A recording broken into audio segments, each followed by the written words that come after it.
a difficult hearing, a little girl on the stand signals her dog for help. The white boxer reacts immediately. The judge asks the child if she wants a short break, but the girl and the dog make for an amazing team, and the whole courtroom holds its breath as she speaks. The courtroom was spacious and noisy, and little whoâ was nervous. Her parents were right behind her, and she tried to breathe slowly.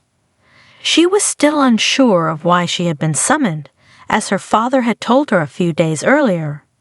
She only knew that it had all started 2 weeks ago, the day she had found herself face to face with a stranger who had invited her to jump in his black van. He had puppies on board, he told her.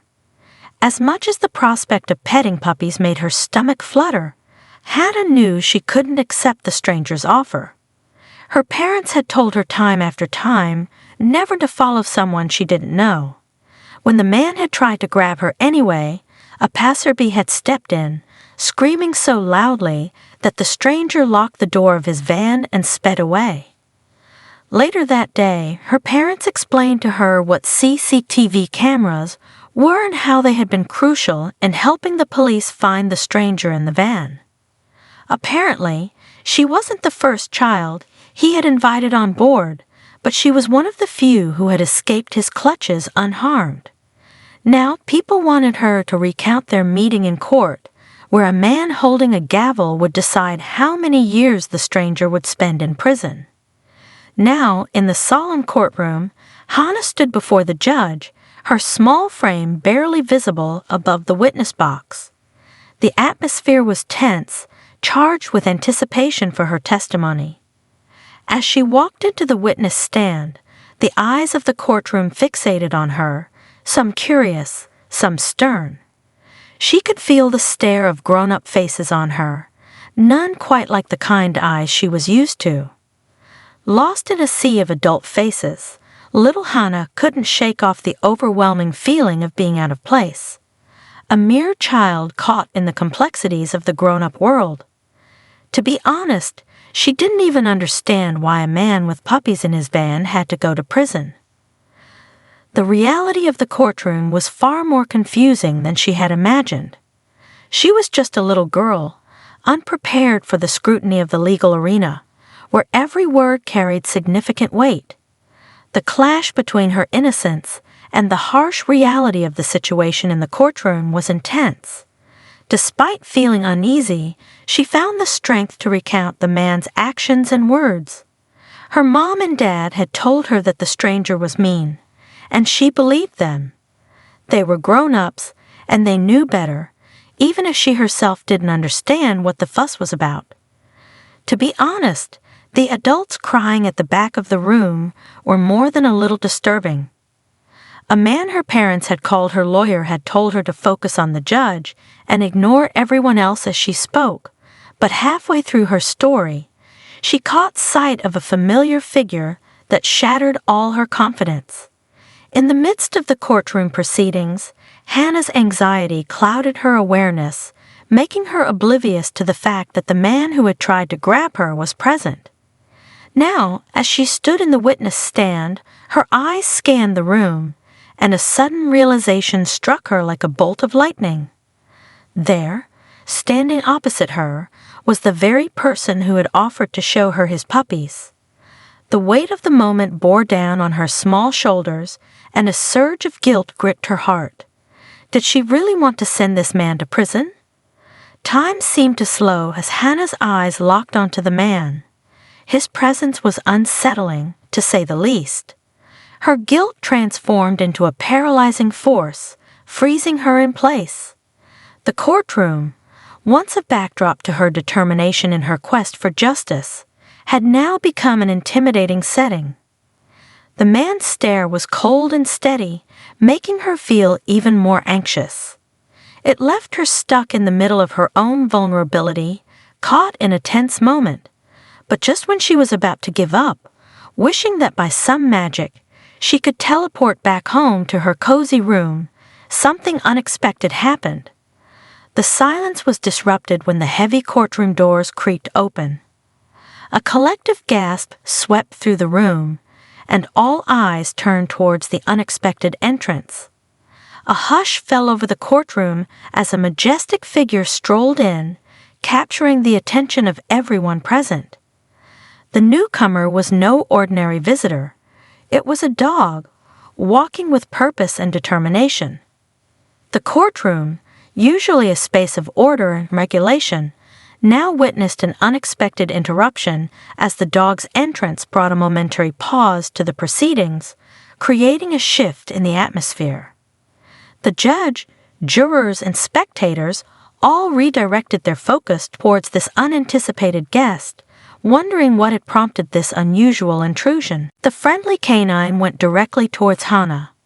In the midst of the tension, the dog exuded an air of calm and reassurance. It was as if the universe had orchestrated this interruption to offer a respite to the overwhelmed little girl standing on the brink of surrender. The dog, a white boxer named Karl, stopped beside whoâ. Its eyes met hers, and a silent understanding seemed to pass between them. whoâ, initially frozen by fear, felt a surge of confidence as Karl nestled beside her. The dog's big stature and comforting presence created a shield, making her feel secure in the daunting environment of the courtroom. In that moment, as she tentatively stroked Karl's body, a bond formed between them, an unspoken fact that she was not alone in her fight for justice. The unexpected visitor in the courtroom was not just any dog. He was a therapy dog, trained to assist children in the juvenile courtroom. However, Karl had a condition that made him far more special than any average therapy dog. He was deaf, but this was not a limitation. He was a 5-year-old white boxer trained in American Sign Language, not for adults, but specifically for children like whoâ, who found themselves testifying in difficult cases. Karl was part of the Companions for Courage campaign, a program that brought canine circuit dogs into courtrooms to provide support for young witnesses. These dogs were unique, offering a sense of protection and comfort to children navigating the challenges of the legal system. As whoâ found the courage to proceed with testifying, it became clear that Karl's uniqueness extended beyond his role as a therapy dog. His deafness, a crucial asset in his line of work, set him apart. Karl couldn't react to the noises in the courtroom, allowing him to maintain an unwavering focus on comforting and supporting her. His deafness was not a limitation, but rather a strength that allowed him to fulfill his role with exceptional sensitivity. Training Karl to become a therapy dog had been no small feat. Joanne Hart Rittenhouse, Karl's dedicated trainer, had previously helped 3 boxers transition into therapy dogs, but Karl presented a unique challenge. He was Joanne's first deaf trainee and required an entirely different approach to his training. Undeterred by the unconventional challenge, Joanne embraced the opportunity to train Karl in a way that would harness his unique qualities.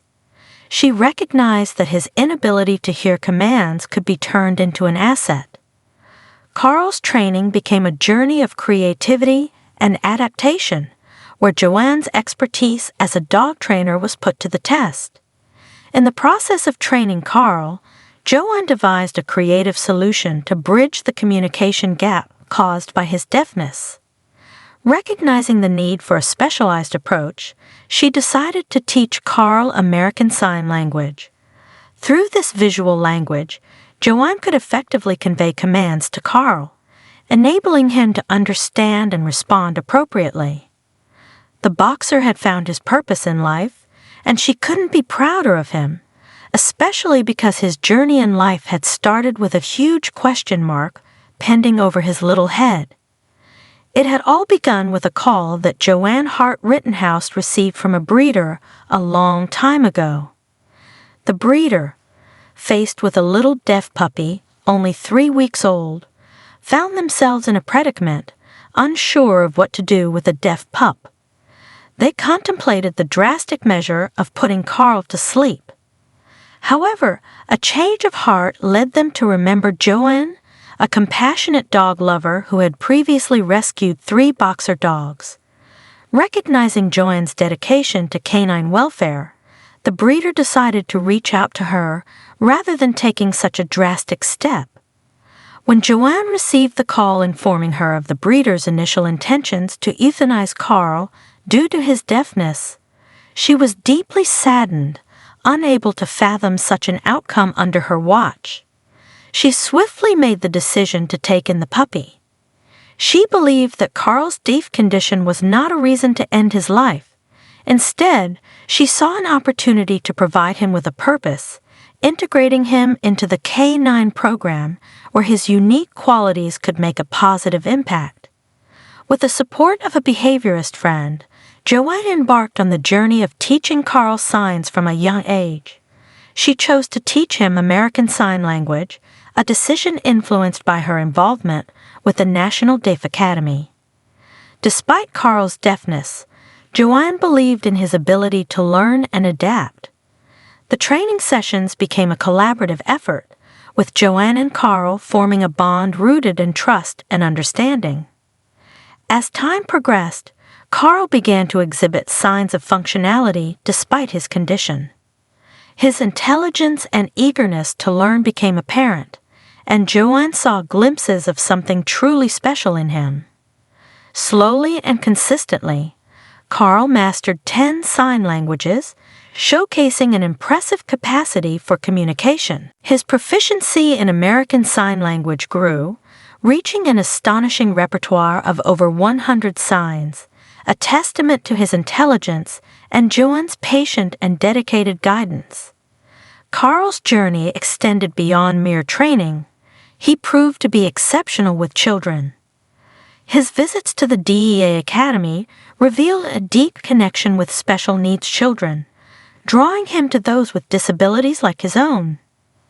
The calming effect Karl had on the children became evident, and his presence brought a sense of comfort and joy to those who needed it most. While all therapy dogs undergo special training and must be registered through a therapy dog group, not all of them are suited for the unique demands of a courthouse setting. To become a functional courthouse therapy dog, canines have to exhibit extraordinary resilience and adaptability. They are required to navigate through an environment filled with noise and numerous activities, remaining composed and focused throughout. The challenges these dogs face are considerable, demanding a level of composure that sets them apart from their counterparts. In Karl's case, his deafness turned out to be a surprising asset for the job. The typical courtroom environment, often filled with unpredictable noises and distractions, posed no threat to Karl's focus. Unfazed by the hustle and bustle, his ability to remain calm and attentive became a distinct advantage. Moreover, Karl's substantial size added another layer to his suitability for the role. His stature provided a reassuring presence, making him stand out among therapy dogs as an ideal candidate for the demanding job in the courthouse. Karl's attributes became particularly crucial in Hannah's case. As soon as Karl displayed his affectionate and friendly demeanor, Hannah felt a newfound sense of security. In moments of discomfort, Karl would gently place his paws on her, locking eyes as if to convey a silent message, encouraging her and reassuring her that she was doing well and that everything would be okay. In the midst of Hannah's testimony, the judge had initially contemplated halting the proceedings to allow her a break. However, with the dog's entrance, his perspective shifted. With Karl by her side as emotional support, Hannah found the courage to give a detailed account of her testimony. When it came time to answer questions from the stranger's lawyer, Hannah had been prepared by her own lawyer. But when the man asked her if she truly thought that the stranger in the van was a mean person, she found herself lost for words. Her parents had explained to her that the man had lied when he mentioned puppies. He only wanted her to climb into his van so he could take her away forever. That's why the other adults in the room were crying. Their children had jumped into the van without hesitation, excited at the thought of petting cute doggies, and had never come home. She didn't know where the stranger had brought them and wasn't sure she ever wanted to know. Something inside her told her it was a really scary place, one she didn't even want to think about. When the lawyer pressed her, little Hannah froze. She was old enough to know what prison meant, and she didn't really want the stranger to end up there.